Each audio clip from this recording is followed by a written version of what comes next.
පින්වත්නි හරි පුදුම විවාහ ජීවිතයේ තියෙන ප්‍රශ්න මම මේ කියන්නේ ජීවිතය කියන්නේ තන්නේ කරම ප්‍රශ්න ගොඩකට උත්තර හොයලා යන එකක්.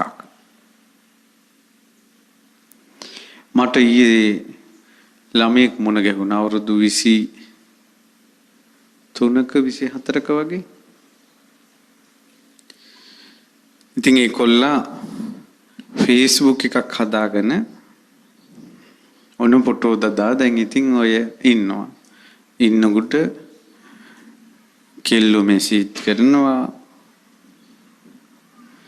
කෙල්ලන්ටත් තියෙනවනේ අමුතු අසනීප තියෙනවනේ. ඊට පස්සේ කොල්ලත් කඩවසන් නිසා ඊට පස්සේ ඔන්න එක කෙල්ලෙක් යාළුවෙලා කිව්වා මට බඳින්න ඕන ඔයාව. මේ යාළුවෙලා 72යි.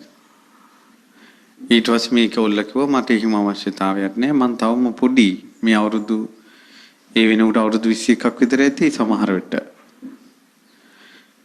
නෑ ඊට පස්සේ මෙයා කිව්වා නෑ මං ඔයා කතා කරන විදිහත් එක්ක මට තේරෙනවා මේ ඔයා මට ගැළපෙන්නේ නැහැ කියලා. ඊට පස්සේ ඇත්තනේ ඉවසන කොල්ලෙකුට ඉවසන් නැති කෙල්ලෙක් ගැළපෙන්නේ නැහැ. හැබැයි කොල්ලගේ ඉවසීම බලවත් නම් ගොඩාක් සමහර කෙල්ල කන්ට්‍රෝල් වෙනවා. අදහස් වශයෙන් ගැළපෙන ස්වාමියෝ බිරින්දෑවරු ලැබෙන එක වාසනාවක්. මේ ලෝකේ පැවිදි ජීවිතයේ දුර්ලභයි. උපරිම වාසනාවක්.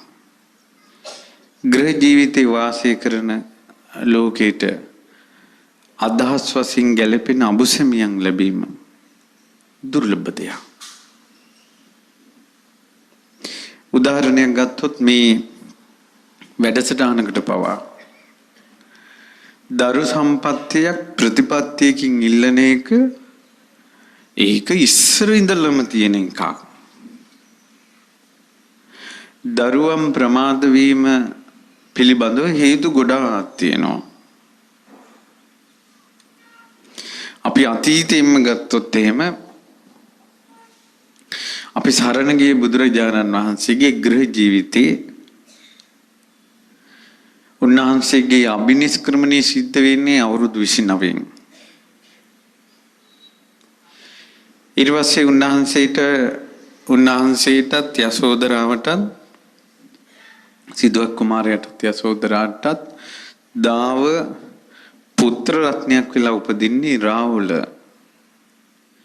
ඒ රාහුලයන් වහන්සේ ඒ ඉන්න ලෝකෙන් චුත වෙලා මව කුසට එන්න ඕන. ඒකට අභිනිෂ්ක්‍රමණය සිද්ධ වෙන්නේ අවුරුදු 29න්. පස්මහා බැලුම් බැලුවනේ අපි අහලා තියෙන්නේ.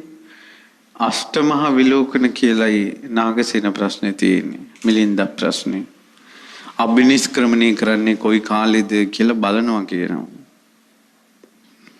ඒකට මේ අභිනිෂ්ක්‍රමණයයි රාහුලයන් චුත වෙන කාලේ ඒ ඔක්කොම එකට ගැලපෙන්න ඕන. ඒ ඔක්කොම එකට ගැලපුණේ විවාහ වෙලා අවුරුදු 13කින්. විවාහ වෙලා අවුරුදු 13කින්. ඒ ඔක්කොම එකට ගැලපුණේ. තොට ජීවිතේ එක එක සංසිද්ධි ගැලපිලා තමයි දරු සම්පත උපදින්නේ. දැන් අපි ඉපදිච්ච කාලේ පින කියන්නේ අපි ඉපදිලා ඉස්කෝලේ ගිහිල්ලා උසස් පෙළ කරනකොටම අපිට මහමෙවුනාවෙන් බණ ඇහුණා. එතකොට අපි උසස් පෙළ කරලා විනාශ වෙච්ච සමාජයට වැටෙන්න කලින් ශිල්පේ හදාරලා එනකොට රන් සලුවකින් අපිව වඩා ගන්නවා වගේ මේ මහානකමට අපිව ගත්තා. ඒ අපේ පින. ඒ අපේ පින. මං ඉපදිච්ච වයස බලපෑවා මට. මට නම් සුවර මම තව අවුරුදු 5ක් 10ක් පරක් වෙලා මං ඉපදුනා නම් මේ තියෙන තාක්ෂණික ලෝකෙත් එක්ක මට බෑ, මහාන වෙන්න බෑ. අපේ හිතවල තියෙන කෙලෙස් වලටම ගැළපී යනවා තාක්ෂණي. පුදුමේ කියන්නේ අපි දැන් මම ගත්තත් මම උසස් පෙළ කළේ 2005. ඒ කාලේ මම ඉස්කෝලේ යන කාලේ මට මගේ යාළුවෝ කුණුහරුප කියන වැහිලා නැහැ. ඉස්කෝලේ ඇඳුම පිටින් යාළුවෙක් සිගරට් එකක් බොනවා මම අවුරුදු 19ටම දැකලා නැහැ. මම ගමේ ඉස්කෝලේ සාමාන්‍ය පෙළ කළේ, නගර ඉස්කෝලේ උසස් පෙළ කළේ. එවැනි වූ අත්දැකීම් මට නොලැබීම මගේ පිනක් නොවේද? ඒකනේ ඉපදිච්ච කාලේ වටිනාකම. ඒ නිසා ඉපදී දරුවෙක් ඉපදෙන්න ප්‍රමාද වීම ගැන කනගාටු විය යුතු කරුණක් නැහැ. ඊට පස්සේ ගොඩාක් අද මේ ධර්ම දේශනාව ඇතුළත උපරිම මට කියන්න පුළුවන් දේවල් ටික කියන්න බලන්න. ගොඩාක් තැන්වල කෙල්ලෝ ටික පිරිමින්ද බයිනවා. බැන්දට පස්සේ බයිනවා තොපි නිසා තමයි දරුවෝ නැත්තේ කියලා. ඒක 1000ක් වැරදි ප්‍රකාශයක්. ඒක අද මම මේ දේශනාව කරම් පෙන්නලා දෙන්න. කොල්ලන්ට බනින්න කිසි අයිතියක් නැහැ. ඒතර මම කියන්නේ ගියේ මේ සමාජයේ ගොඩාක් වැරදි තැන් අපිට හදාගන්න මේ කල්යාණ මිත්‍ර සම්පත්තියක් ලැබුණොත් පුළුවන්, නැත්තම් බෑ. Facebook එකකින් අර කියන්න ගිය ළමයා Facebook එකෙන් කෙල්ලෙක් යාළු වුණා. ඊට පස්සේ කෙල්ල බඳින්න දැන් ආසා. කොල්ල කැමති නැහැ. ඊට පස්සේ කොහොම හරි දවසක් අනේ එන්න කියලා ඔන්න මේ හිමීට කතා කරගෙන ගමන් චොකලට් කෑල්ලක් කැවුවා කෙල්ල. ඊට පස්සේ පහුවදා කෝල් එකක් දුන්නා මම එනවා කියලා. දැන් කොල්ලට මොකුත් කියාගන්න බෑ. කෙල්ල ඇවිල්ලා ගෙදර නැවතුණා. අනේ අපි ඉන්න කාලේ අපි ඉස්කෝලේ යන කාලේ දැක්ක කෙල්ලන්ගේ ලෝකෙයි දැන් කෙල්ලන්ගේ ලෝකෙයි ගොඩාක් වෙනස්. ඊට පස්සේ ඔන්න කෙල්ල දැන් ගෙදර ඇවිල්ලා නැතුණා මොකක් කරගන්න. අම්මලාටත් මොකක් කර කියා ගන්න දෙයක් නැහැ. ඔන්න බැන්දා. ඔන්න කෙල්ල දැන් රැලි වෙනකල් ෆෝන් එකේ ඉන්නවා දැන්. මම මේ තරුණ ළමයිට කිව්වා උඹලට උඹලා යාළුවෝ ඉන්න කෙල්ල හොඳයිද නරකයිද කියලා හොයාගන්න ක්‍රමයක් කියන්නම් කිව්වා. ඒ තමයි යම්කිසි කෙල්ලෙක් රෑ 10න් පස්සේ මැසේජ් කරනවා නම් ඒ කෙල්ල බැන්දොත් පෞල් ජීවිතේ අරබුදයක් එනවා. ඒ තමයි මම දැක්ක සමහර ළමයි මට ඇවිල්ලා ප්‍රශ්න කියද්දී පාන්දර 1ට 2ට කෙල්ල මැසේජ් කරනවා. දවසක් මම ළමයෙක් එක්ක එහෙම කතා කරගෙන ඉද්දි මම කොහේ හරි ගමනක් ගිහිල්ලා ඇවිල්ලා 10 11 වෙනා. ඒ වෙනකල් ඉන්නවා අර ළමයා එළියට වෙලා මා මොන ගෙහෙන්න කතා කරන්න. ඉතින් මෙච්චර වෙලාවක් හිටපු නිසා මම කතා කරා. රෑ 11 එතකොට මැසේජ් වෙනවා කෙල්ල යාළු වෙච්ච කෙල්ල ගොයත් එක්ක කතා කරන්න ඕන කියලා. මම ඒ වෙලාවේ ළමයාට කිව්වේ මේ කෙල්ල නම් උඹට හරියන්නේ නැහැ. ඔය කෙල්ලන්ගේ පුරුද්ද දිගට යනවා. කසාද බැන්දට පස්සේ මහන්සි වෙලා වැඩ කරලා ඇවිල්ලා කෑම බීම කාලා උඹුදියා ගන්නවා. කෙල්ලගේ පුරුද්දට නිින්ද යන්නේ. ඊට පස්සේ මිනිහත් බුදිනි ඔය මැසේජ් කර ඉන්නවා කොහේ හරි කාට හරි. එතකොට සමාජයේ ගොදුරු කරගන්න වටේට කටවල් ටිකක් අරගෙන ඉන්නවා. අහු වෙනවා. ඔන්න ඔය විදිහට තමයි ආයතා සම්බන්ධතාවල පටලැවෙන්නේ. ඉවරයි. ගෑණියෙක් උනත් හොයාගන්න ඕන වෙලාවට බුදියා ගන්න වෙලාවට ඇහැරෙනවා. අර කොල්ලට ඔය කතා අහන්න කෙනෙක් නැහැ. දැන් ඔන්න දැන් බැඳලා සතියයි දෙකයි රැයිලි වෙනකල් කෙල්ල මෙසේජ් කරනවා. එපා එපා උඹ මොකද්ද දැන් උඹ ඔක්කොම අතහැරලා මේ නැවතුනේ මම නිසානේ. ඉතින් උඹ ආදරේ මට නම් මාත් එක්ක හිටපන්. කෙල්ල ෆෝන් එක වීසි කළා. ඔන්න අරුබුද පටන් ගත්තා. තුන්වෙනි මාසේ වෙනකොට දවසක් ඔය වගේ සද්දයකට තරහ ගියා. ළඟ තිබ්බ පොල්ලකින් ගැහුවා. කෙල්ල මැරිලා වැටුනේ. මැරුණා. දැන් මේ ඔයාලා ජීවිතේ මේ එක ප්‍රශ්න කියලා හදාගෙන ඉන්නවා. මෙන්න ප්‍රශ්න. හිරේ අප මත නිදහස් කරලා ඉද්දී තමයි මාව මුණ ගැහුනේ. බලාගෙන යනකොට ප්‍රශ්නේ ඒක නෙවෙයි. කොල්ලට කවදාවත් තරහ ගිහිල්ලා නැහැ. අවුරුදු 21ක්. තරහ යන්නේ නැති කොල්ලෙක්. කොහොමද මෙහිම ආයුධයක් අතට අරන් ගත්තේ? අර චොකලට් එකක් දුන්න නේද? මේව කියන්න සිද්ධ වෙනවා. මට කරන්න දෙයක් නැහැ. මේ කෙල්ලගෙන් ඇඟෙන් පිට වෙන ලේ ටිකක් තමයි අරන් චොකලට් එකට දාලා මතුරලා දීලා තියෙන්නේ කට්ටන්ඩියට කියලා.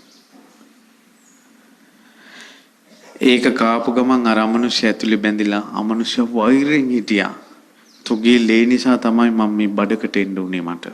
බැඳුනේ යක්ෂ දිෂ්ටියට. තුගේ ලේ මන් තියන්නේ කියලා තරහ ගිය වෙලාවේ කොල්ලට මාරුඩු වුණා. කොල්ලගේ බඩේ තිබ්බ හිටපු මියකා ගැහුවා අර කෙල්ලට. ඕවා දැන් අපිට නඩු කියනකොට කියන්න පුළුවන්ද? දැක්ක ගමන්ම පේනවා ඒ ළමයාගෙන් ගින්නවා කියලා. පව් අවුරුදු 23 තරුණ ළමයිගේ ජීවිත ඉවරුණා. ඉනා නිසා.